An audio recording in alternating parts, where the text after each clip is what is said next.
Magluto ako ng pork menudo. 1 tablespoon na mantika. Sibuyas, isang buo. Medyo malaki. Hintayin lang ng transparent ng konti. Haluin. Medyo transparent na. Pwede na yan. Lagyan ng 6 na butil na bawang na dinurog. Haluin. Medyo brown na, ilagay na yung 1 kilong pork na gagawing menudo na binabad sa 3 tablespoon na toyo, 1 tablespoon na kalamansi. Sama nyo na rin yung pinagbabaran. Haluin. Takpan. Tapos ng 4 na minuto. Lumabas na yung juice ng baboy. Ilagay ang kalahating tasa ng tomato sauce hanggang 3/4. Haluin para bumalanse sa lahat. Pakuluin lang ng 1 minuto. 1 minuto na. Lagyan ko ng 1 tablespoon tomato paste. 1 tablespoon. Lagyan ng 1 pirasong pork cubes. Haluin ng konti. Pabayaan matunaw. Balikan ng 1 minuto. Haluin. Lagyan ng 1 basong tubig. Mandahan. Paikutin. Yan. Hanggang 1 kalahati. Yan. Haluin. Mandahan. Ngayon, ito ang pampalambot. Lambutin ng 30 minutos. Katamtamang apoy. 30 minutos. Bango. Dalawang medium na patatas, saka 1 medium na carrots. Lagay ko na pagsabayin. Pares naman silang matigas niyan eh. Pares din silang maluluto. Haluin, dandahan lang. Yan, ganyan lang, dandahan lang. Lagay nyo lang sa gitna.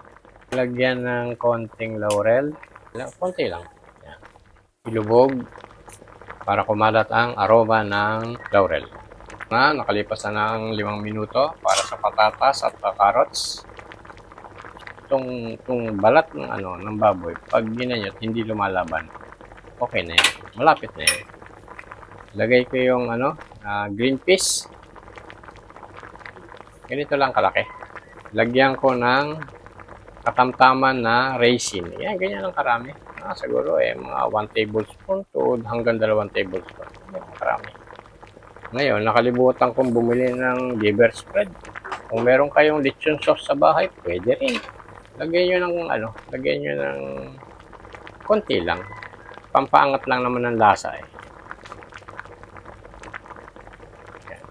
Ganito lang karami na lechon sauce. Any kind ng lechon sauce. Pwede man tumas, pwede kahit pwede ni Pepsi o dyan. Kalat nyo lang. Yan. Haluin nyo ng dahan-dahan. Parang naglagay na rin kayo ng liver spread.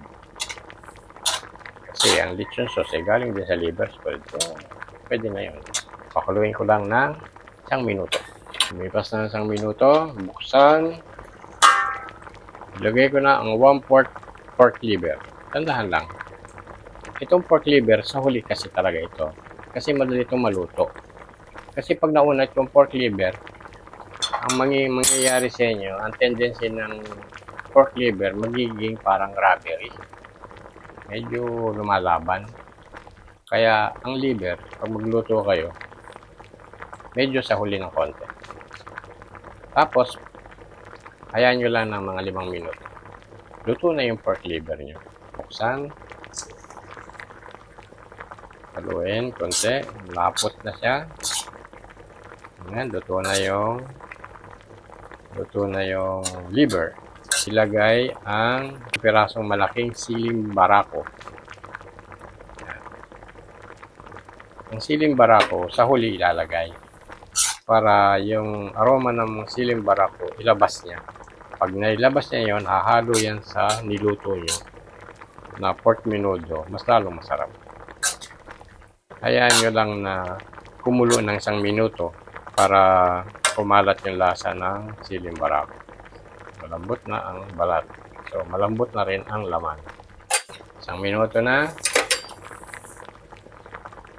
Simmer nyo lang simmer ng konti. Kasi luto na siya.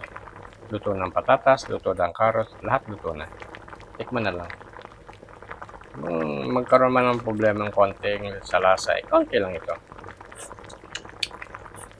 Huwag yun ang timplahan kasi tama na ang lasa. Yung nilagay ko lahat, sakto lang sa lasa. Gusto niyo na medyo manghang, taktakan nyo lang ng 3 taktak na pamintang durog. Pwede na yun. Huwag sa sobra. Sakto na to. O, bunso, tikman mo. Yan. Humingi si bunso. Humingi siya ng lagyan natin ng carrots para healthy ka dyan. O, dagdagan mo sa buhok. O, yan. Sarap na yan, tay. Pay yung yung liver dyan. Liver, o, yan. Luto na po ito. Subukan nyo po, baka magustuhan yung luto ko. Salamat po.